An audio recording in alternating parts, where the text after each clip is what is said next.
I think it's time to continue this project.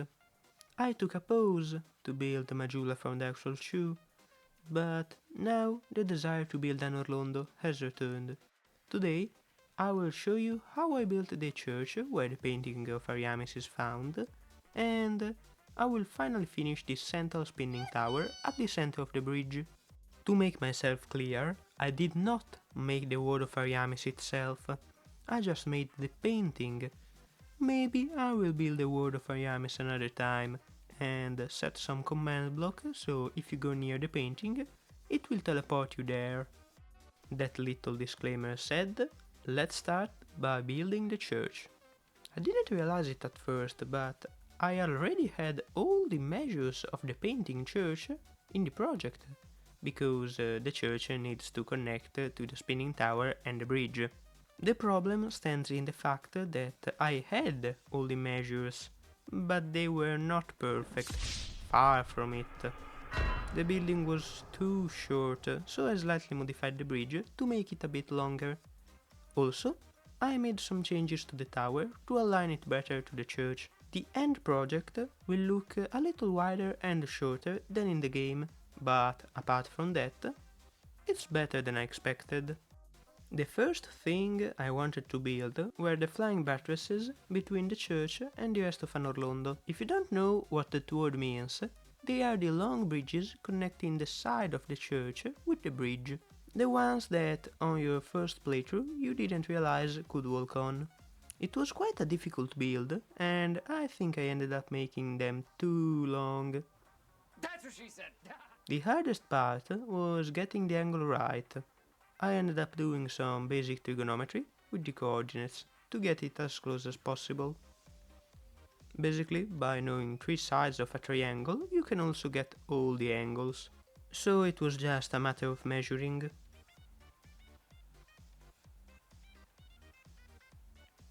Each of the buttresses is interrupted by 2 towers with a very similar design. Building them was quite fun. Although they turned out quite wider than in-game, they really fit with the style I used on other buildings. They are not too detailed, but because of the size, they are still quite detailed. Just look at them and you will understand what I mean. While doing research for the video, I also noticed a big similarity with the ones from Reims Cathedral in France. They are practically the same, with similar proportions and details. They have a different style on the top and a different color, but some parts are perfect matches. After making all the various buttresses, I started building the proper church exterior. There are these big detailed windows between the different columns. They turned out quite strange, with a lot of details that are not perfect matches to the game. With this kind of decoration all over the project, I try to follow the pattern from the game, but sometimes I deviate a bit because of size limitations, but also because of my personal preferences. These windows are big, but not as big as they should be. But as I said before, I needed to adjust some things because the church I made is shorter than the one in Dark Souls.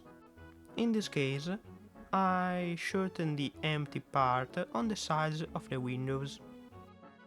The exterior of the church was in general quite simple. It was mostly a repetition of the same elements and models, which is very reminiscent of the Renaissance style. This building in particular is made by repeating the same section around 7 times. The exterior is mostly complete, so the time to build the interior is approaching, but before that, if you liked the video and watched to this point, I would consider subscribing. Thank you if you do that. We can divide the interior in 2 levels, the upper one, where you enter to the broken window and fight the painting guardians on the narrow beams, and a lower level, where you can find the painting of Ariamis and the corpse of Tarkus. Because this is an interior, we also need to build the part of the wall that faces inside. Because it is the one you first enter, I will start by building the upper level. In particular, I will start from the very top by building the structure that supports the beam and the roof. This structure is really complex and beautiful. It uses some arches, but it's also symmetrical and it doesn't use many diagonal lines. I didn't know how thick I should make every element, so I just took some creative liberties and went with what seemed right. In the end, it turned out pretty good. Just from the part I really built, you can probably notice that the interior, like the exterior, is just made by repeating the same section 7 times. That is a good thing, because it means I will spend less time on building it. Here in the upper level, there is also another thing, the chandelier. I don't know if I should build it still suspended in the air or broken on the floor. As of editing the video, I still need to make a decision, but for now, I am leaning more on the crashed on the floor option. After making the part near the roof, I moved down and built the wall decorations. They were quite similar to the ones I built before for some background buildings, but had different proportions. In this case, From Software didn't reuse an entire texture. It probably made a new one by combining elements from multiple other places. So, I too didn't make the texture from zero, but copied some design I already built before and made quick work of the walls to then start working on the ground floor. The first thing to build here are the columns supporting the ceiling. They are not very detailed, so they were quite simple to recreate. It almost took more time to properly connect all the columns with the arches. Because the build is slightly too short, I needed to compact them more than in the game. The only part of the column which posed a challenge was the bottom, where there was some kind of foot made with a darker stone, almost grey. In the past, I have used jungle wood and granite to recreate this texture, so here I use the latter with the addition of some mud bricks. The pavement of the church is more complex than I remembered, so I spent some time trying to recreate the same pattern. In the end, I think it looks quite cool, even if it's not 100% accurate to the original. It really looks like the kind of pavement you could find in Tuscany in a church from the 1500s, where they just used grey and white marble to create these beautiful geometrical shapes. I don't know if this style has a name, but it reminded me of that. Another very important detail I added here is the painting of ariamis itself. It was a really simple build. I just downloaded an image of the painting and turned it in blocks. There are various websites and mods that allow you to do that. In this case, I used the website MCStacker to create a data pack I could paste in the Word with a simple command. The painting is around 120 blocks tall, so when you go near it, it's not that detailed, but from afar it looks incredibly good.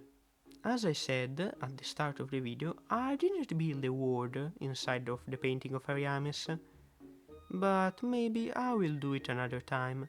Also, this is the first time I noticed that the painting is not flush to the wall. It's leaning forward quite a bit. It almost looks as if it is about to fall. After I made the church, I needed to connect it with the spinning tower, which was quite hard. I was forced to make the connection longer but thinner than I wanted. Especially the lower one. It has a strange slender look, which can go unnoticed in the overall project, but they really leave you with that feeling that something is not quite right, something is off, something does not really fit here, but you can't pinpoint on what is giving you that feeling. In the end, they are not quite what I wanted, but they still look decent. After building the connection to the tower, it was time to actually build said tower. I already made the top part long ago, but because I was not satisfied with the look, I did some small changes and added some details that were missing, like the decoration on the walls. Not counting the top part, because I already built it, we can subdivide the tower in 3 distinct pieces. The spiral staircase in the center, the structure of 8 columns and arches around the said staircase, and the bottom part. Of these 3 elements, I will first build the outer 8 columns, to then know exactly how much space I have left for the steps, which are in my opinion the most iconic feature of the tower, so the ones which are most important to get right. The base part is not really that complex. I will make it without too many details, as most of the time you don't really even remember it exists. The columns were pretty simple to make. At the start I struggled a bit with the width. I couldn't decide how thick they should be, but in the end I think I made the right choice. The arches between the columns were a different story. They didn't turn out great, but they still work. I had some trouble particularly with the ones at 45 degrees. If I will ever do something like this again, I think I will just build it straight and then use some rotation command. In that way, it will probably be way easier. The entire part of the tower below the bridge is in shade, so it's not as visible as the top. This was not intended in my plan, so I think I will search for a better shader to use for this build. If you know something that could work better for this kind of big build that has lots of overhangs and shaded areas, please tell me with a comment. I would really like that. After building the columns, I wanted to build the base of the tower. I thought it was something easy, that I could do in a short time, and giving credit to myself, with how little time I have spent on it, I think it turned out great. It has some little imperfection, like in some arches, but apart from that, it's good. It achieved exactly the looks I wanted to give it. The part I left for last were the spiral stairs. The shape seems problematic, but for weeks I had a possible solution in mind. A niche tool many forget about. In general, this is not something you use every day because it can do a single but very specific thing. I am talking about the modify tool with the revolve option. It was either that or build everything by hand. Fortunately for me, the tool worked exactly as I wanted. I just needed to tell it how many degrees of rotation the stair should do and how high should they go. Then I selected the center of the tower as the point they should revolve around. I did the same thing for the other parts of the staircase and everything was fine. The only trouble I had was with the texture on the handrail, but with a clever technique, it took only 10 minutes and did a worse job than what I could have done by hand in 15 minutes. Basically, I selected an area with the shape of the handrail and cut it out from a big cube that had on every layer the texture I wanted. I think I have done my job for today. Time for the project showcase. I almost forgot to add the ladders that help you navigate the church. I noticed their absence while editing the video. They are very small and simple, but a necessary piece for the environment to feel more real. Also, I thought I had mentioned it before, but I had not, so I will say it here. The reason why I did not make the statues around Anor Londo is the same for which I don't want to color some areas.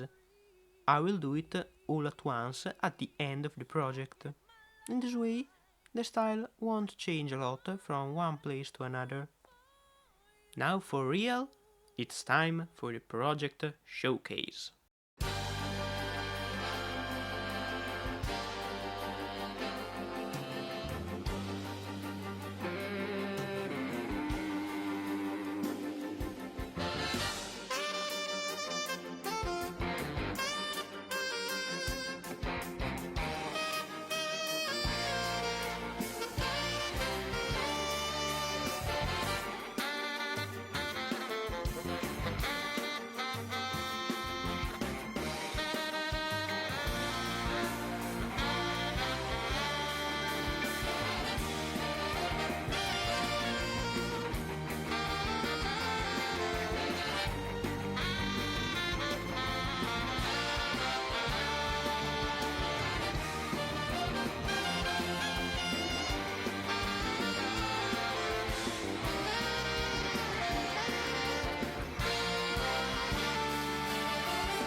Thanks to all who have been here.